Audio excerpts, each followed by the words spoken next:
예, 오늘 제목은 하나님이 원하시는 참된 예배라는 제목으로 이사야서 1장 1절에서 20절 말씀을 가지고 함께 나눠보도록 하겠습니다. 오늘날 사람들이 신앙생활을 하면서 가장 큰 착각 가운데 하나는 교회에 나오고 예배를 드리면 하나님께서 당연히 기뻐하신다고 생각하는 것입니다. 그러나 성경은 그렇지 않다고 말씀합니다. 오늘 본문은 매우 충격적인 말씀으로 시작합니다. 하나님께서 유다 백성에게 너희의 많은 제사를 무엇하러 하느냐라고 말씀하십니다. 그것은 제사가 문제가 아니라 제사를 드리는 사람들의 삶이 문제라는 것입니다.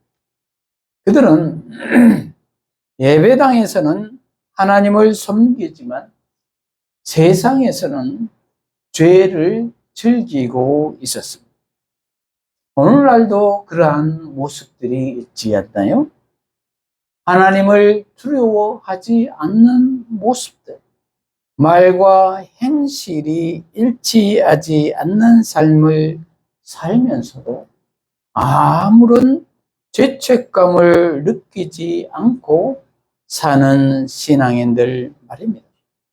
그래서 오늘날 교회에도 동일한 경고를 주시는 말씀이라고 할 수가 있겠습니다. 그러면 오늘 본문을 통해 하나님께서 기뻐하시는 참된 예배가 무엇인지 함께 살펴보도록 하겠습니다. 먼저 본문 배경을 살펴보면 이사야서의 저자는 이사야입니다. 이사야 선지자는 남유다의 선지자입니다. 그는 주전 BC 740년에서 680년에 활동했던 선지자입니다.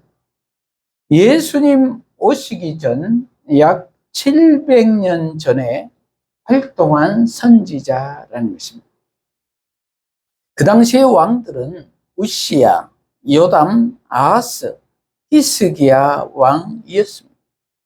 이렇게 그 당시의 왕들을 기록한 것은 그 당시의 정세에 대해 말하려고 하는 것입니다. 그 당시는 남유다가 정치적으로는 번영했지만 영적으로는 가장 타락했던 시대였습니다. 그래서 그들은 겉으로는 성전이 있고 제사가 계속 되었지만 백성들의 삶은 우상 숭배와 불의로 가득했습니다. 꼭 오늘날의 모습을 보는 듯 하지요.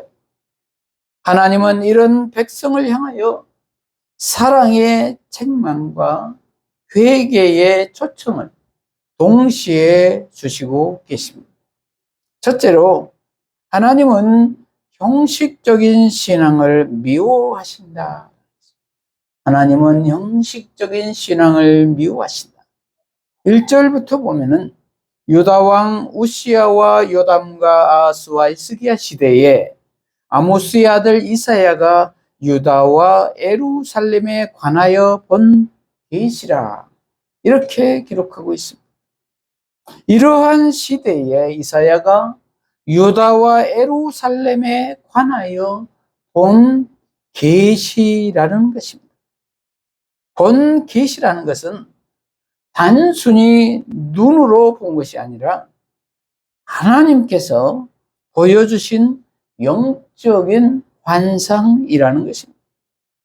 이사야가 자신의 생각을 말한 것이 아니라 하나님의 말씀을 전달하고 있는 것이라는 것입니다. 그런데 계시의 대상이 유다와 예루살렘이라는 것입니다. 이렇듯 하나님은 이방 나라보다 먼저 자기 백성을 심판하신다는 것입니다. 왜냐하면 자기 자식이 잘 되기를 바라는 마음이겠지요. 그러므로 하나님은 오늘날도 세상보다 먼저 교회를 돌아봅니다. 그래서 심판은 하나님의 집에서부터, 교회에서부터 시작된다는 것입니다. 그것은 먼저 깨닫게 하는 것입니다. 그래서 심판에서 벗어나게 하려는 것입니다. 2절, 하늘이여 들으라, 땅이여 귀를 기울이라. 여호와께서 말씀하시기를 내가 자식을 양육하였거늘 그들이 나를 거역하였도다. 이렇게 기록하고 있습니다.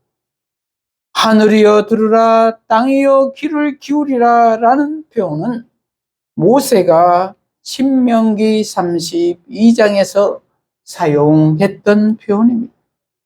이 표현은 온 우주를 증인으로 세우시는 법정의 모습입니다. 얼마나 답답했으면 하늘을 소환하고 땅을 소환하고 있겠습니다. 그것은 그들이 듣지 않기 때문입니다. 여호와께서 말씀하시기를 내가 자식을 양육하였거늘 그들이 나를 거역하였도다. 이렇게 기록하고 있습니다. 여기에서 우리는 아버지의 슬픔이 담겨 있는 것을 볼 수가 있습니다. 하나님은 창조주일 뿐 아니라 우리의 아버지 되십니다. 그런데 자식이 아버지를 배반했다는 것입니다.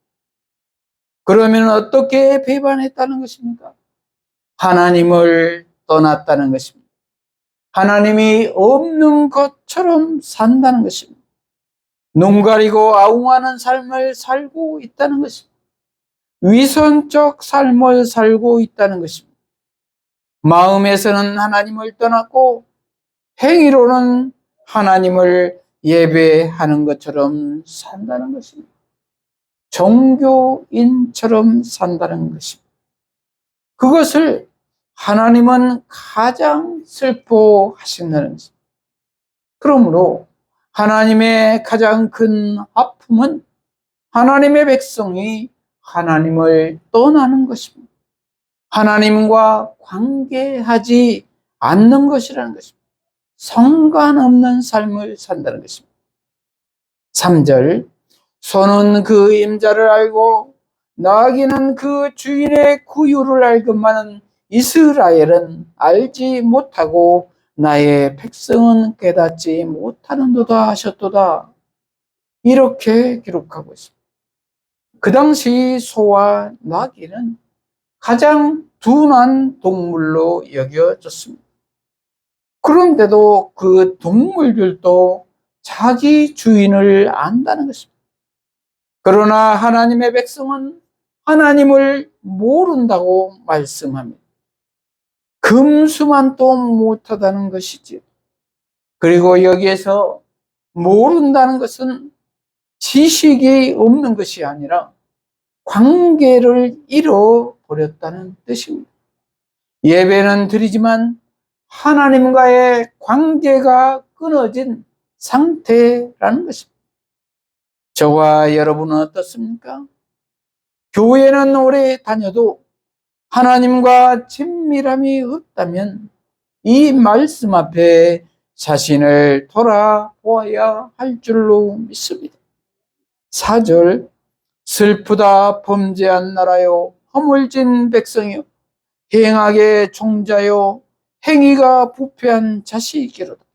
그들이 여호와를 버리며 이스라엘의 거룩하신 일을 만홀히 여겨 멀리하고 물러갔도다.